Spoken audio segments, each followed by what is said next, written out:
So the final presentation of the day is titled Lighten the Load, Using Teamwork and Watershed Modeling to Meet TMDL Requirements by Cara of the Grand Valley Metro Council and Carrie Turner and Derek Schlea of LimnoTech.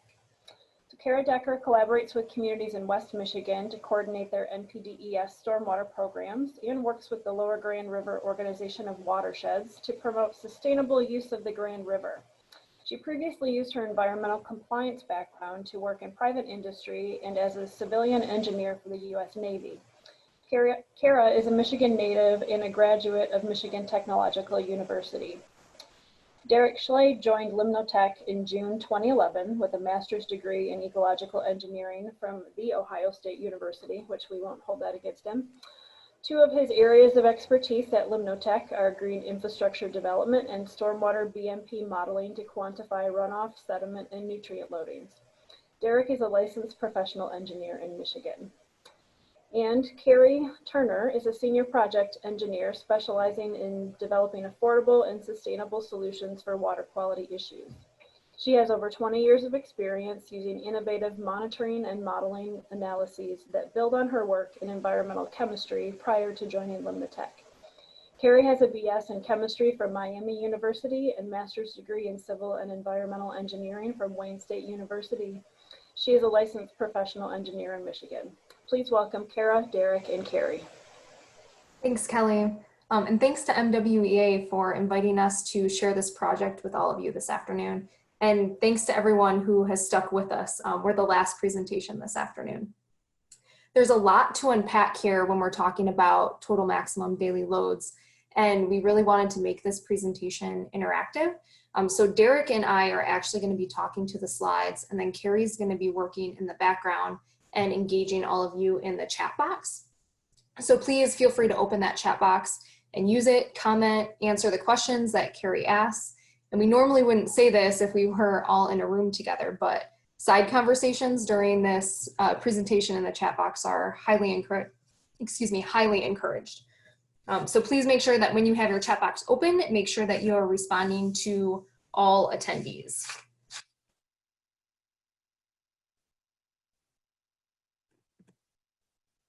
Okay. So if you work for a community that has a municipal separate storm sewer system permit or MS4 permit, you're probably somewhere in the permit reapplication process, or you have recently received a new MS4 permit. So this presentation goes along perfectly with Tanya and Annette's presentation, because they were talking about some new MS4 requirements as far as post-construction development and redevelopment goes. And we're going to talk about another new permit requirement, the TMDL requirements that are associated with these MS4 permits. So the MS4 permits are really the driver for this project that we're going to talk about this afternoon. And TMDLs or TMDLs means total maximum daily load. And that's the total maximum daily load is the maximum amount of a pollutant that a water body can accept and still meet its designated use. So the state or EGLE designates if a lake, river, or stream is impaired for a certain pollutant, and that's based on water quality data. So the Cliff Notes version of that is if you have a water body that has a TMDL, it really needs to go on a pollution diet. So we have a lot of waterways in West Michigan that need to go on pollution diets. And the way that we're going to make sure that we reduce those pollutants in our waterways is tied to that MS4 permit. So it kind of gives us some regulatory teeth behind that guidance. So I work for a Grand Valley Metro Council, and we tasked LimnoTech with being able to identify the TMDL load reductions that we needed to meet in our watershed. And then they finalized a TMDL implementation plan, so giving us a monitoring manual for us moving forward. And then they were also able to give us some reasonable actions that we could take to implement BMPs to meet these load reductions. So LimnoTech was already doing some work with the city of Grand Rapids, and we asked them to expand their work to the entire lower Grand River watershed. So this is our watershed here on this map. Your fun fact for the afternoon is that the Grand River is the longest river in Michigan at 252 miles. I work for Grand Valley Metro Council and the Lower Grand River Organization of Watersheds, or LGRO. And our organization is responsible for managing the lower or the last part of the Grand River, which you see here on this map. So that runs from about Portland, Michigan, all the way out to the mouth of the Grand River in Grand Haven. We have 23 permitted MS4 communities in the Lower Grand River watershed, and you can see them here on this map in the darker green color. So they consist of cities, villages, counties, townships, and we do have some school districts that are permitted, and you can see those here in that yellow color. We all know that jurisdictional boundaries don't follow watershed boundaries, and we're really lucky that all of these MS4 permittees are working together through Metro Council and LGRO. So that means that all of the documents in their stormwater management plans are pretty much identical, and that includes their TMDL implementation plan.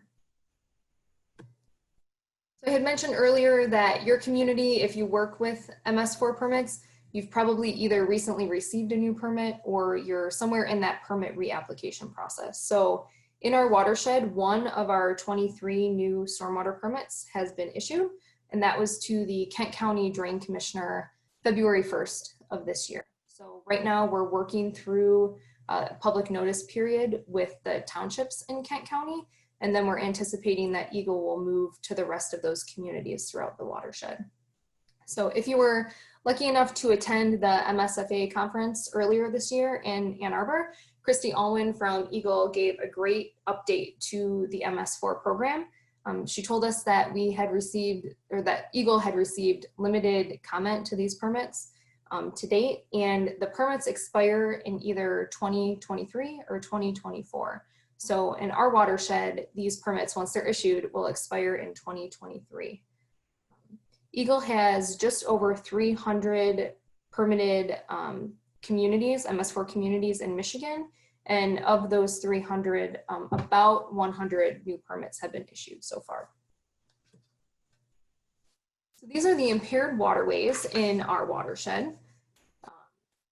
The pollutants of concern here are E. coli and biota. We're going to measure the biota as total suspended solids. You'll notice here that some of the waterways are listed for both biota and E. coli. So looking at maps is great, and this one's kind of pretty, I think, but I like actually showing what these impairments look like on the ground. So this is a picture of a tributary whose official name is Unnamed Tributary to the Grand River.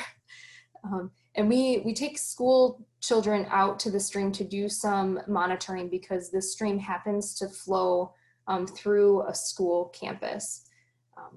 So like I said, this is impaired for biota, which means that this stream is not supporting an aquatic animal population. So the fish or insect or macroinvertebrate population is either reduced, it's unhealthy, or it's not there at all, which is kind of evident when you look at the color of that stream. So this is a common problem that we see at a lot of school campuses, especially because they have so much impervious area.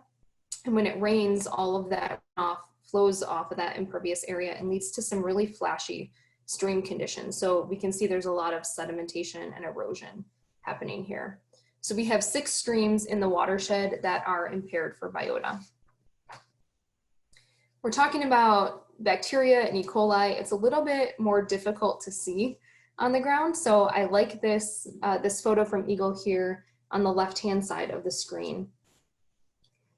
Yes, there's a statewide E. coli TMDL, but this map here is showing all of the approved E. coli TMDLs, and then on top of that is the MS4 urbanized area.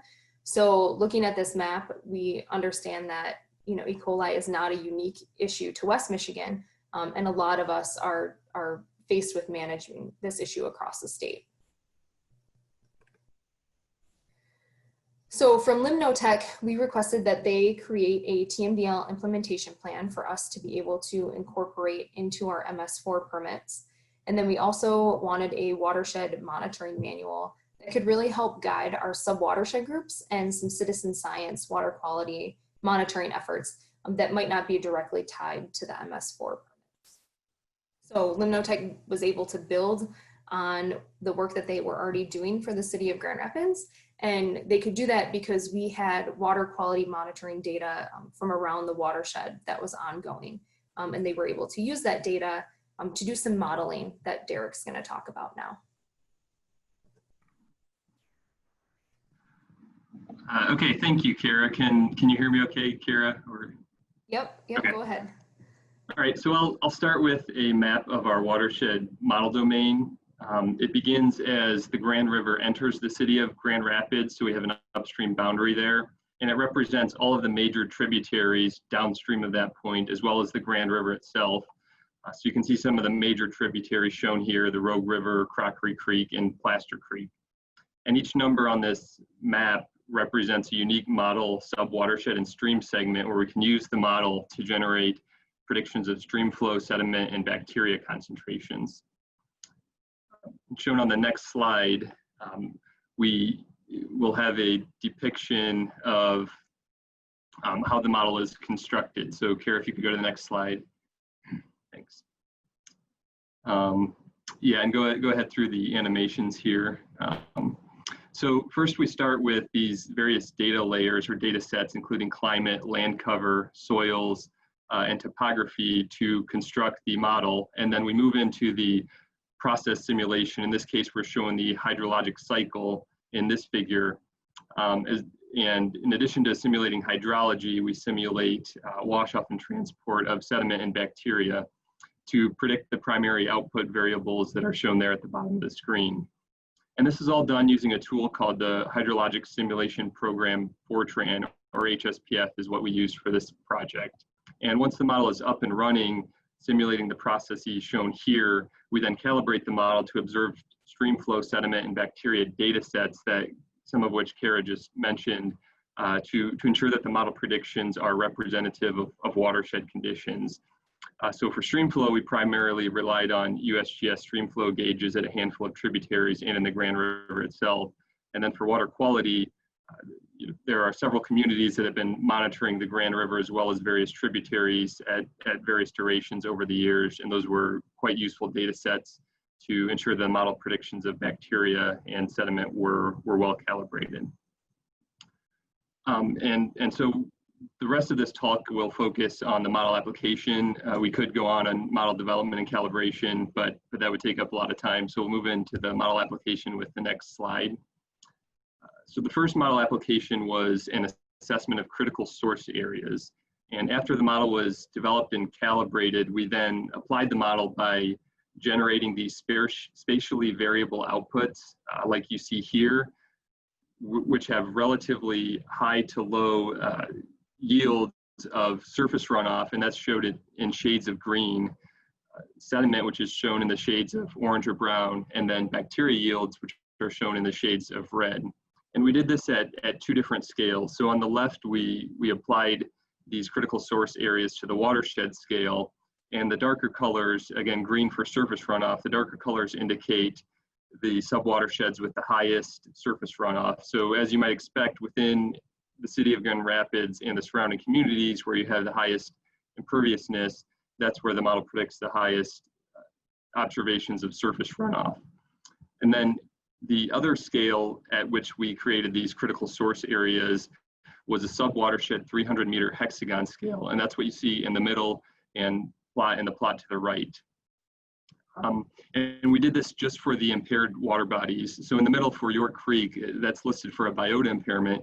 And again, as Cara mentioned, we use sediment as an indicator for the biota impairment. And then on the far right, we have bacteria for Plaster Creek. And Plaster Creek is the most impaired stream in the watershed for bacteria, or it has the highest observed bacteria concentrations.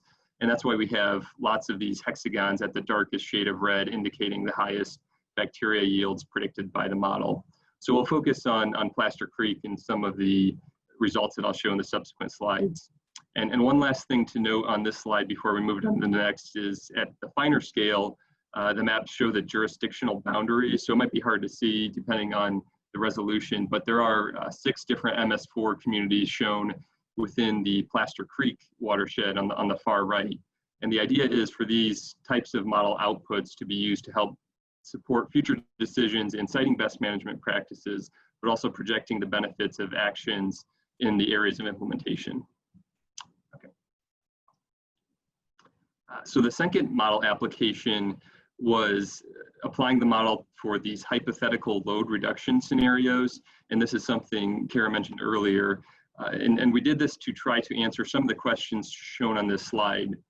So as depicted in the cartoon figure to the left, with the model, we removed some of the pollutant load from entering the water body. So in each sequential figure there, it shows less of the brown dots, meaning less pollutant load entering the stream. And then we evaluated the resulting in-stream water quality for each of these hypothetical load reduction simulations. And a total of 30 model simulations were used to complete this analysis, reducing only MS4 loads, only non-MS4 loads, and then reducing both by these increments of 10% from 10% to 100%. And the idea here was for this type of analysis to be used to provide information on the overall level of reductions needed before we begin to see improvements towards meeting water quality standards, as well as to inform the individual MS4 communities on the benefits of reducing loads within their jurisdiction versus the need for reductions upstream in non-MS4 areas to supplement improvements. So this is the type of result that we generated from the second model application. Focusing on one location in the watershed, Plaster Creek at Market Street, again, one of the most impaired locations for bacteria. We have three primary measures of bacteria water quality standards. On the left, we have total body contact evaluated as a 30-day geometric mean for the May through October recreation season, and that threshold is 130 CFU per 100 milliliter. In the middle, we have total body contact evaluated as a daily maximum of 300 CFU per 100 milliliter, again for the recreation season. And then on the right, we have partial body contact, and that's evaluated year-round as a daily maximum of 1,000. And a reminder, Plaster Creek is one of the worst streams listed for bacteria impairment, meaning it's the furthest away from meeting water quality standards. And you see that in these plots with the 0% load reduction shown on the x-axis. So 0% load reduction means baseline conditions. And basically for the two total body contact standards, it's either violating that 100% of the time or nearly 100% of the time, over 90% of the time for the single day maximum. And then for the partial body contact, it's violating that in the baseline of around 30% of the time. And then what you'll see with these curves, the blue, the orange, and the gray curves, is that as we increase these load reductions by increments of 10%, you begin to see the improvements in the number of days, or the reduction in the number of days violating these water quality standards. And one of the points to make for this particular location is that the blue line, the MS4 only load reductions for a given load reduction percentage, gives you more bang for the buck, if you will, in terms of reducing the number of days of violation. But you still need to reduce both non-MS4 and MS4 loads combined in order to approach that 0 days violating mark. And we'll see the opposite in certain locations, such as the Bass River, which is closer to the lake, further from the MS4 areas, where it's largely non-MS4 driven, and just because there's a much larger non-MS4 area for that particular location. Okay, go ahead to the next slide. Okay, and so the third and final model application that I'll be covering was the identification of reasonable actions that Cara mentioned at the start of this presentation. So as stated here, the main purpose of this exercise was to provide information to the MS4 communities on the potential water quality benefits of implementing best management practices at an aggressive but attainable levels. So unlike the previous model application, which just applied the hypothetical load reduction scenarios at 10% increments, this model application sought to simulate the impacts of these actual practices shown in this table. So there's a time variable component, as well as it's tied to different assumed bacteria removal efficiencies. So the baseline scenario was just historic conditions for the 2000 through 2018 period with no BMPs implemented.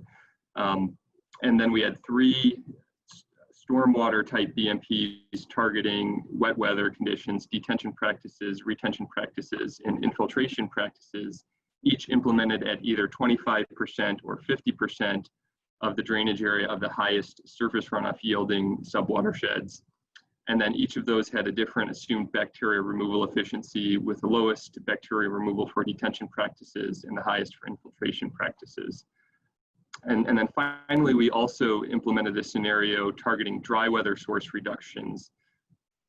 So, and this applied to both MS4 and non-MS4 areas, and consistent with the state's TMDL monitoring in this area, as well as the other observed data sets, measured bacteria concentrations during dry weather do suggest elevated levels causing exceedances of the water quality standards. So this scenario sought to reduce those dry weather sources by either 50% or up to 90% in the most impaired subwatersheds. And finally, we did a combination scenario which demonstrated the cumulative effects of implementing the combined actions shown there. Okay, go ahead to the next slide.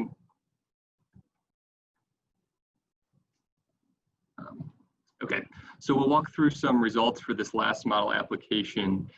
Now, instead of showing the water quality standards as the primary measure, we're showing the May through October site geometric mean bacteria concentration, and we're starting with Plaster Creek.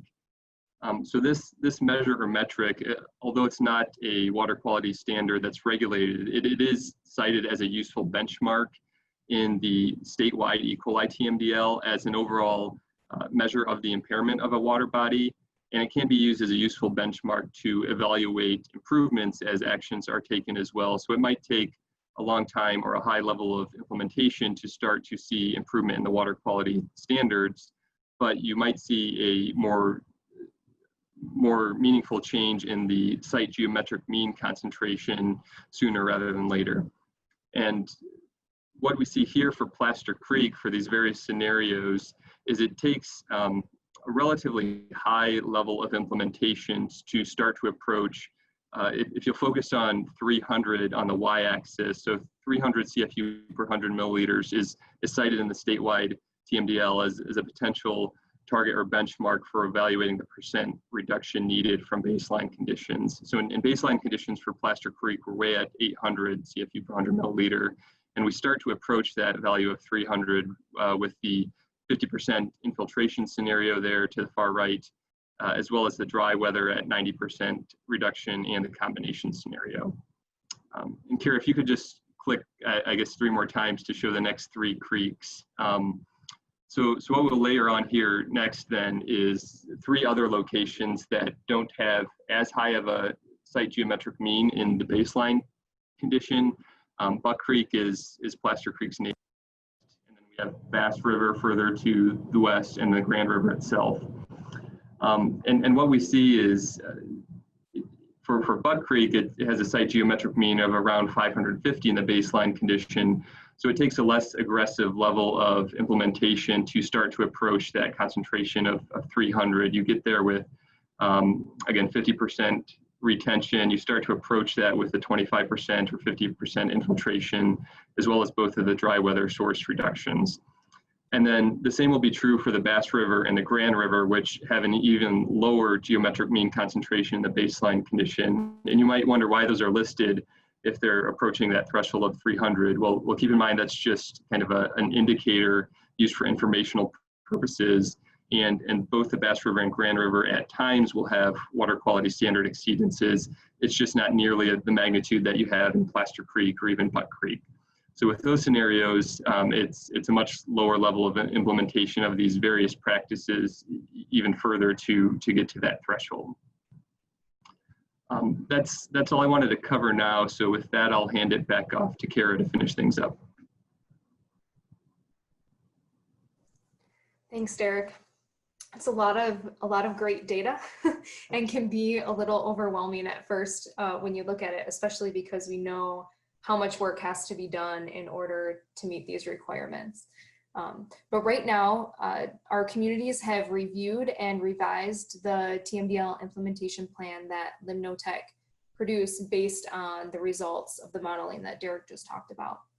And so what's going to happen next is I'm going to submit that plan to Eagle incorporation in those MS4 permits. But first we need to start gathering some data before we even think about implementing some best management practices in order to reduce those pollutants. So that sounds really easy and straightforward, but what that's going to look like on the ground is a lot of green infrastructure implementation. So it's pretty easy when you think about reducing your total suspended solids to meet that biota requirement. So these are all photos of different types of green infrastructure around West Michigan, and they do a great job of filtering out those solids. They'll also, filter out some of that bacteria and that E. coli too, but we're really going to have to rely on some education aspects to get to those E. coli targets.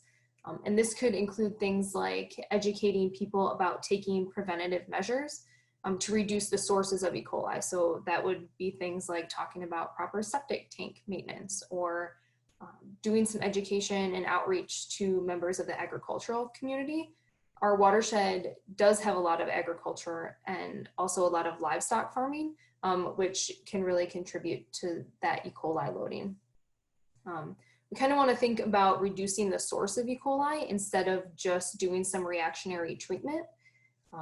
And so we also need to address things like illicit connections and illicit discharges. But our first step is monitoring. So we need to analyze some samples in order to determine compliance and then see what kind of load reductions are needed. And Derek talked about, looking at that loading, and we can kind of already see what load reductions are needed.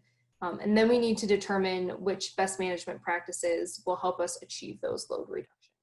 So moving forward, after we implement our best management practices, we will continue to monitor in order to determine the effectiveness of those BMPs. So these tables on this slide here show some removal efficiencies for each E. coli and total suspended solids.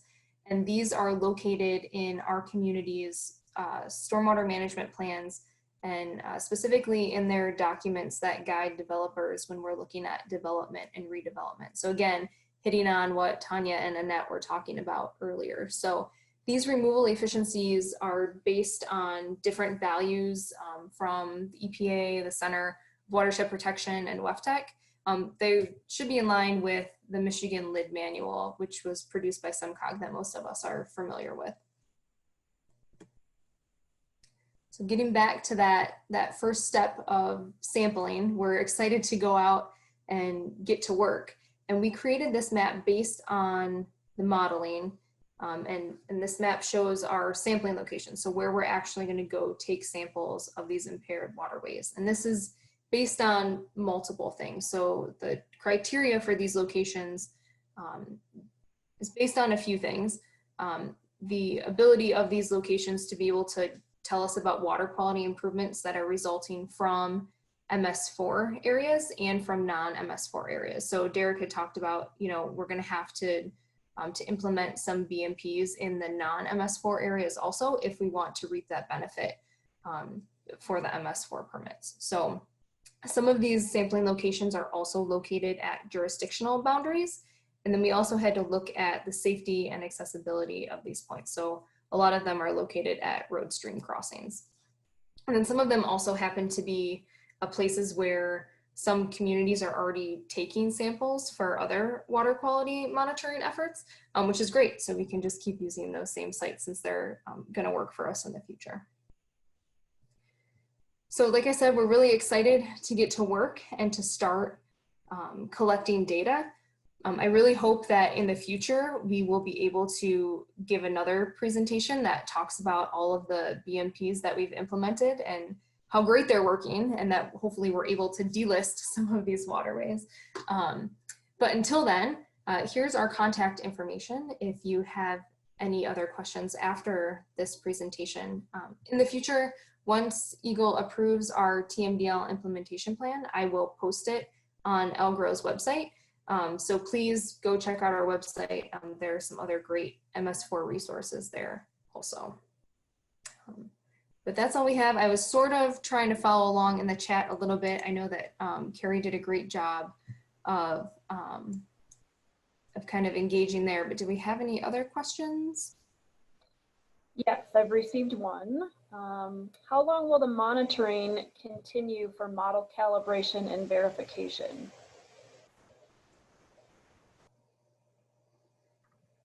I guess Derek, feel free to chime in. So all of the model calibration happened already. We are going to wait, I guess, until we actually do some initial data collection to see if we want to run the model again with the data that is actually collected at those sites, which would be a great idea in the future. But we don't have any new data to get to Derek as of now. Yep, that's right. There's no plans to do a post audit, I guess, with the model calibration at this point. It could happen, years down the road in the future, as Cara mentioned, after additional data are collected.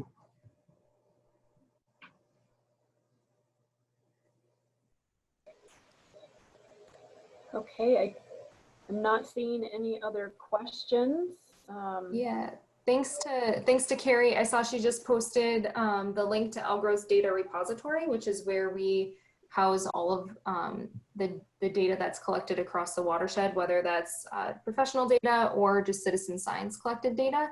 And that's where all of that data in the future from our TMDL monitoring will be housed. So that's all public information too, if you're curious in the future. All right, thank you to Cara, Derek, and Carrie